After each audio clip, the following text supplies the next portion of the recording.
This is you. Your journey starts now. You are 16 years old the first time a man offers you more money than your father makes in a month. He doesn't make it sound like a job offer. It doesn't feel like one either.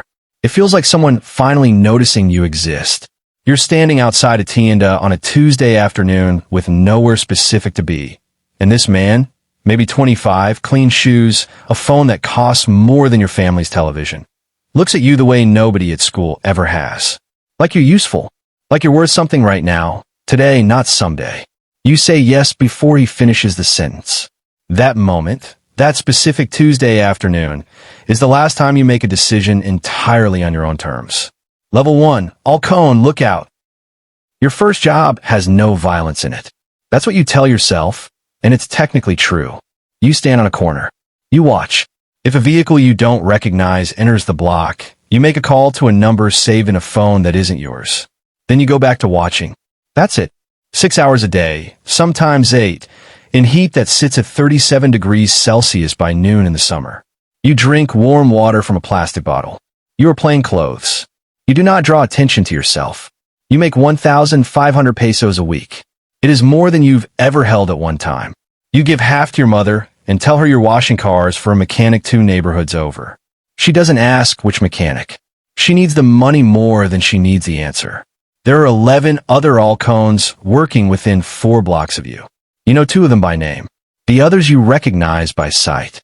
Nobody introduces anyone to anyone. That is the first unspoken rule. Names are expensive. The less you know, the less you can give away. You're not part of the organization yet. You are beneath it, a nerve ending, a sensor. The structure uses you the way a building uses a foundation, entirely, invisibly, without acknowledgement. After 4 months, a man named Chucho tells you to show up Saturday morning at a different address. You show up. Level 2, Soldado, soldier. You are 17. The address is a house with a metal door and 2 men standing outside it who don't speak to you when you arrive. Inside, 6 other young men sit on plastic chairs. None of you make eye contact. A man in his 30s stands at the front of the room and explains, in plain language, what is expected. You will move product when told. You will carry when told. You will not ask where it came from or where it's going. You will not use what you carry. You will not speak about the work to anyone outside the work. He doesn't mention money until the end. 4,500 pesos a week to start. More if you're reliable. Reliable. That word will follow you for the next 20 years. Your first run is a backpack. 12 kilos of compressed product in vacuum-sealed packages that smell like chemicals and plastic. You carry it on a bus for 2 hours, transfer once, and hand it to a man outside a hardware store who takes it without looking at you. You take the bus home. The whole thing takes 4.5 hours and feels almost completely ordinary by the time you're back in a neighborhood. That ordinariness is the danger. You don't recognize it as such until much later.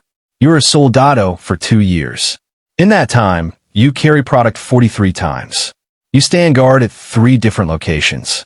You are present once when a debt is collected in a way that leaves a man with a broken hand and a clear understanding of his obligations. You don't participate. You stand near the door and watch the street. But you are present. You are part of it.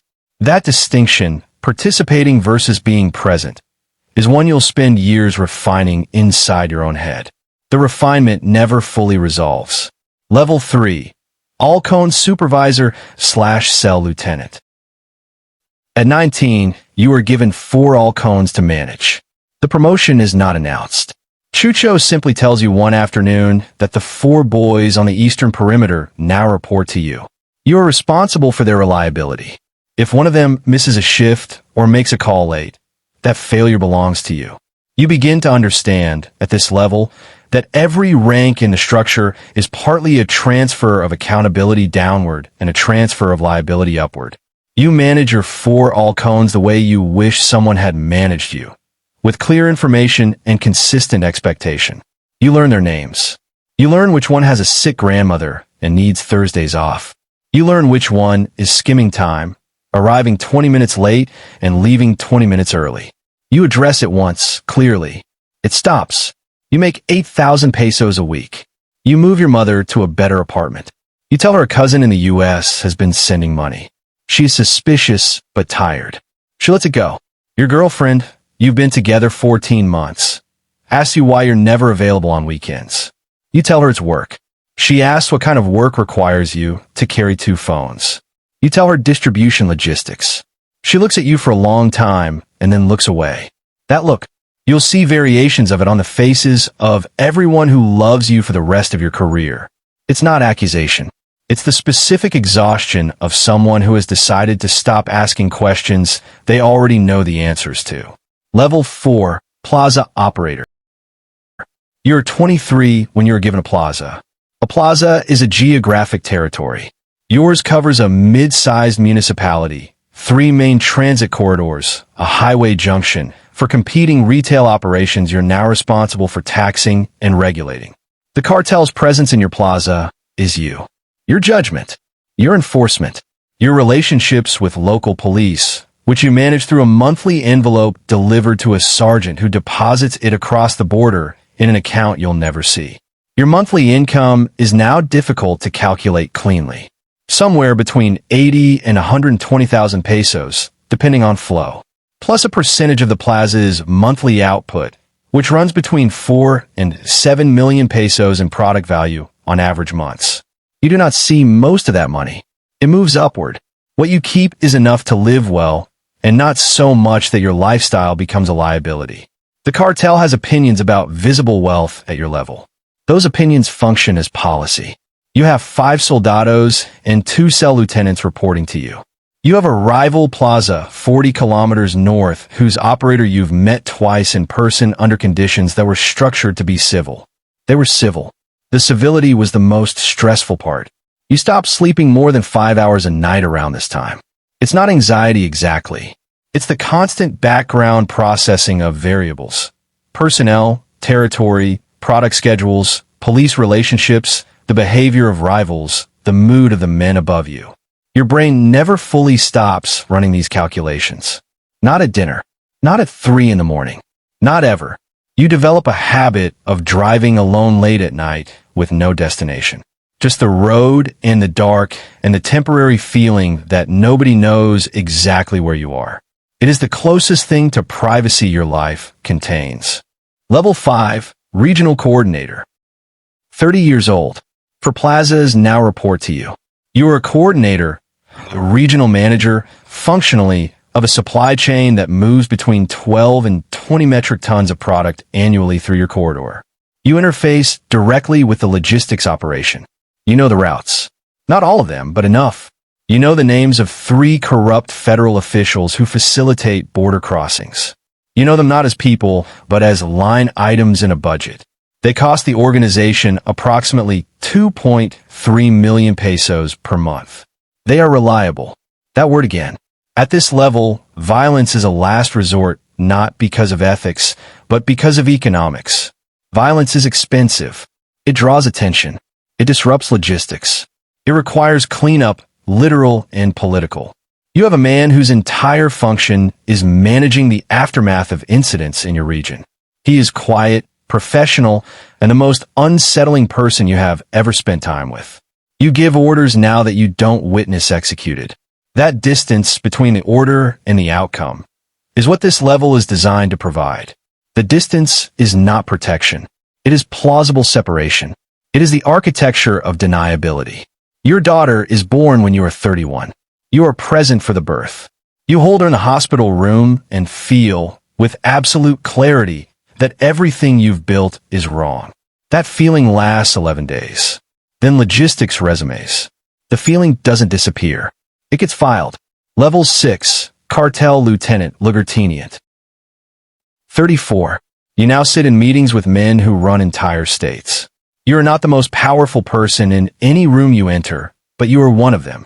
That positioning, near the top but not at it, is both the safest and the most dangerous place in the structure.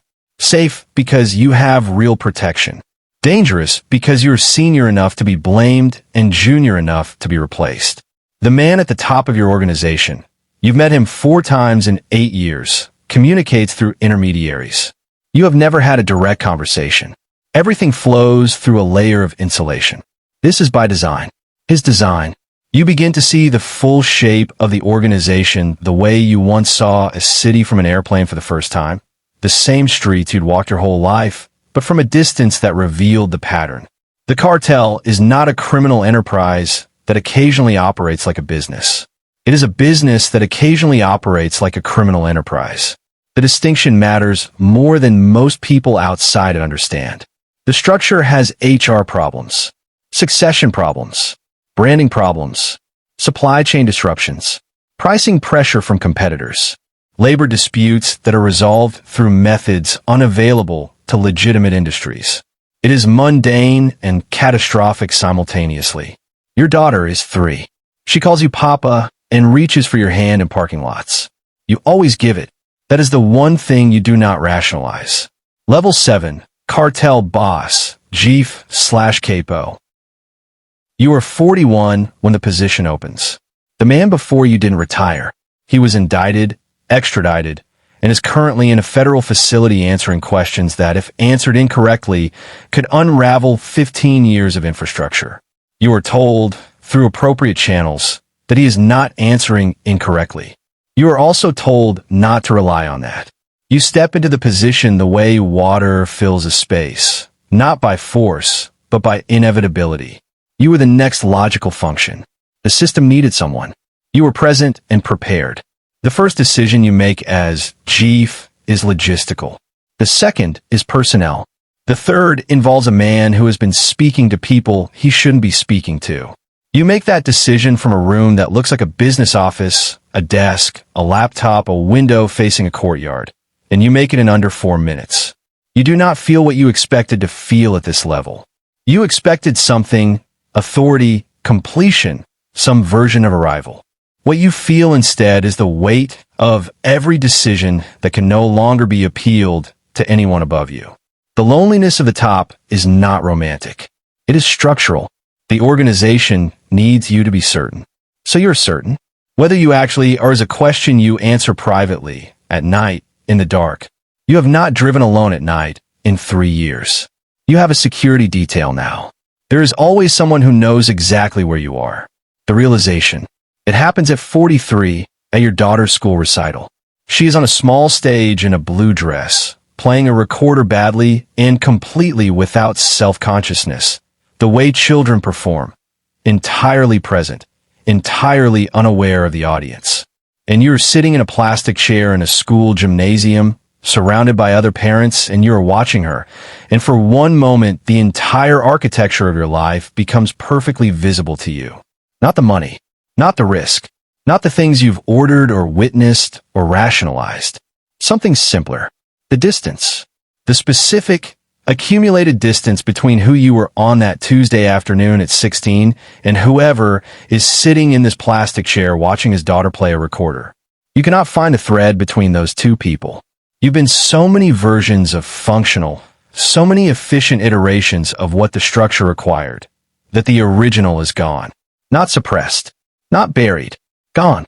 Replaced so gradually, so procedurally, that there was never a single moment you could have pointed to and said, "There. That was the last moment I was myself." Your daughter finishes playing. She finds your face in the crowd and waves. You wave back. The exit. You are 47 when you begin your withdrawal. It takes 3 years. You do not announce it. You make yourself gradually less central, delegating authority, reducing your visibility, restructuring the reporting chains so that the organization can operate without your daily input. You manufacture your own redundancy. It is the most careful work you have ever done. At 50, you are gone. Not arrested, not killed, not publicly exiled. Simply absent. Living in a house in a country with a different language and an extradition treaty that has a specific and documented weakness your lawyers identified 11 years ago in preparation for exactly this moment. Your daughter visits twice a year. She studies architecture. She designs buildings that are meant to last. When she describes her work, she talks about foundations and load-bearing structures and the relationship between what's visible and what holds everything up. You listen carefully every time. The organization continues without you. A new chief. New coordinators. New 16-year-olds standing on corners in heat that sits at 37 degrees, watching the street, holding phones that don't belong to them, saying yes before the sentence is finished. The structure doesn't mourn your absence. It doesn't register it. The function has been filled. Some mornings you sit outside with coffee and watch the light change over a landscape that has nothing to do with you, and you try to locate some version of peace in the distance between where you are and everything you came from. Some mornings it almost works. The envelopes are being handed out somewhere right now. The corners are still being staffed. The buses are still running their routes. Somewhere, a man in clean shoes is looking at a teenager the way nobody at school ever looked at him. And the teenager is about to say yes.